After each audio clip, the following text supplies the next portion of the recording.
This is Brewerytown in North Philadelphia. Population 12,000. The 2000 census described Brewerytown as 94% African American with a median household income of $21,000 a year, a third of the regional average.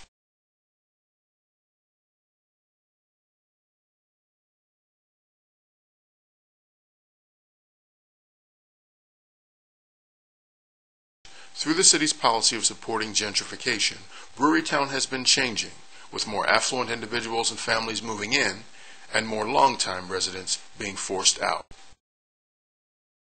Fortunately, due to the outreach, legal, entrepreneurial, and other efforts of organizations such as ABRA, the African American Business and Residents Association, city-supported gentrification has only displaced a minority of the residents, but the threat to our community's annihilation is ever present.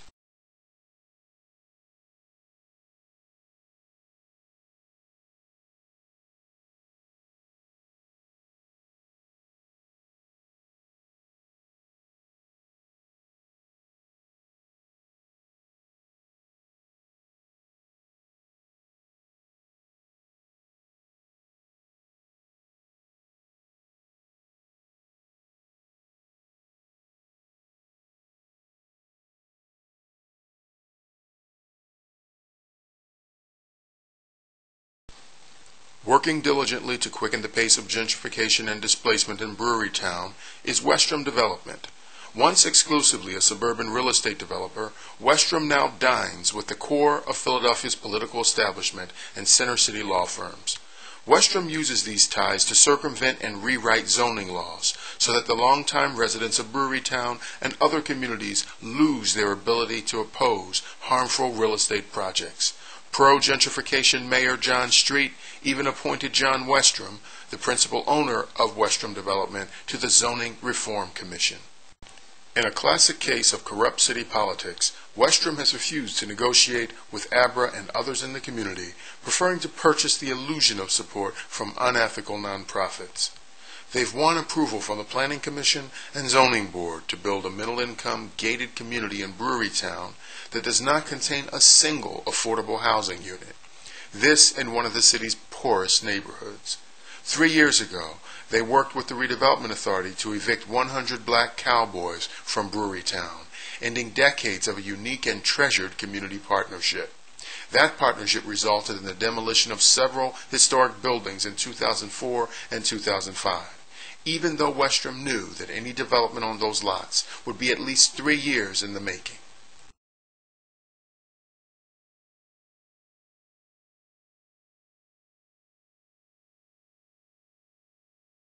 Today, after brazenly changing the zoning code to allow them to build 600 new condos in the price range of $400,000 to $500,000, Westrum is demolishing even greater treasures at 1429 North 32nd Street and possibly destroying smugglers' tunnels dating back to the Prohibition era.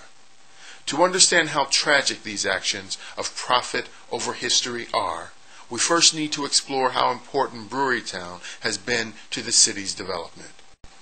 Covering approximately 20% of Brewerytown is an area known as the Brewerytown Historic District. In 1990, Dr. Brent D. Glass of the Pennsylvania Historical and Museum Commission filed a registration document with the National Register of Historic Places.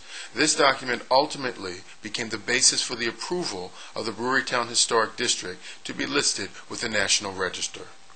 In his document, Dr. Glass makes the following observations. By the 1880s, beer was one of the top 5 most valuable products of the city, following cloth, carpets, steel, and construction, but ahead of such specialized industries as railroad engines.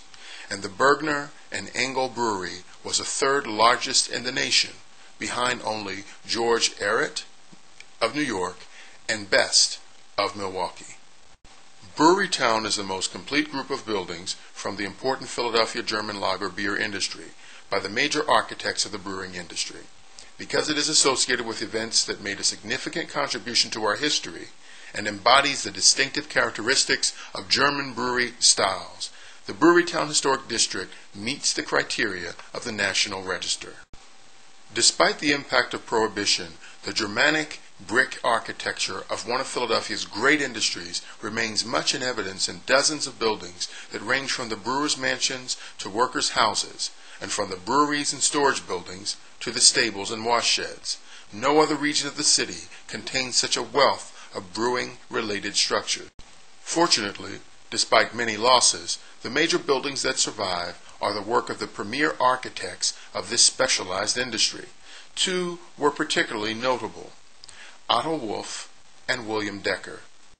Buildings of the Brewerytown district are the dark red brick typical of Philadelphia of the mid-1870s, with most of the ornament generated by the manipulation of the brick, as pilasters, piers, and corbelled cornices.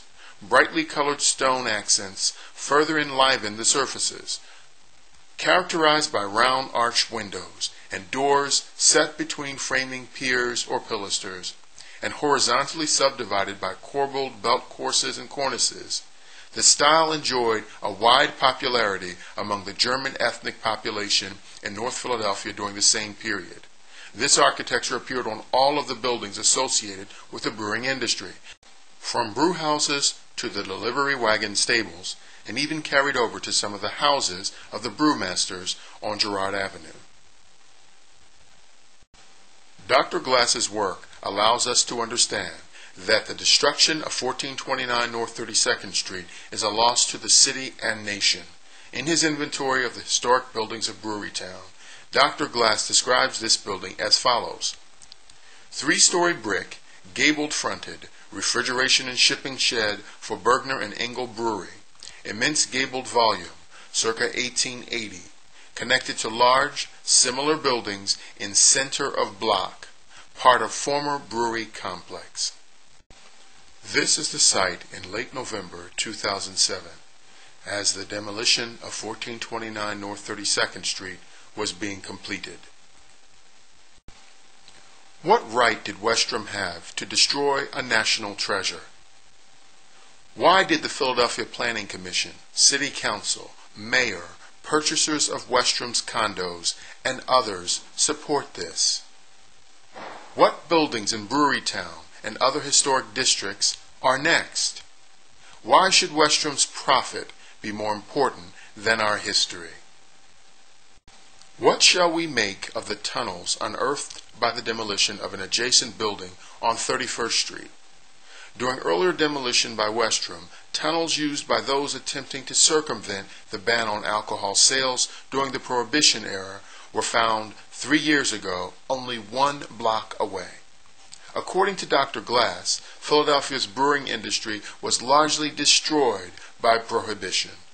The tunnels are the last gasps of brewing on a large scale in Brewerytown.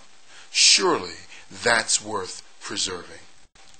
Westrum should be forced to have the tunnels analyzed by archaeologists, architects, and historians to determine precisely what they are. And, if they are smugglers' tunnels, they should be preserved. Longtime residents could be hired to oversee the facility as a tourist destination.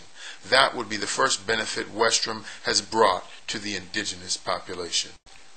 Westrum has earnestly removed essential evidence of the history of Brewerytown, parcel by parcel, brick by brick, life by life, and creating gated housing that is far more expensive than the longtime residents can afford, on the very industrial land that could have been used to employ them.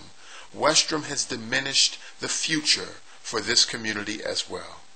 By increasing the cost of housing and otherwise spurring gentrification, Westrum is also removing opportunities for the longtime residents to remain in Brewerytown. And what of the class warfare brewing between Westrum's purchasers and the longtime residents? Westrum has become the deadliest force in this community, more pernicious than the endemic violence, unemployment, incarceration rates, struggling schools, and persistent poverty. Does anyone care? The longtime residents certainly do. We trust that many of you will as well. Please contact the appropriate authorities, Westrum and Abra, so that your voice is heard. There are valuable lessons every community can learn from Brewerytown, from Westrum Development, and from the corrupt city politics that yield unstable, troubling outcomes for everyone.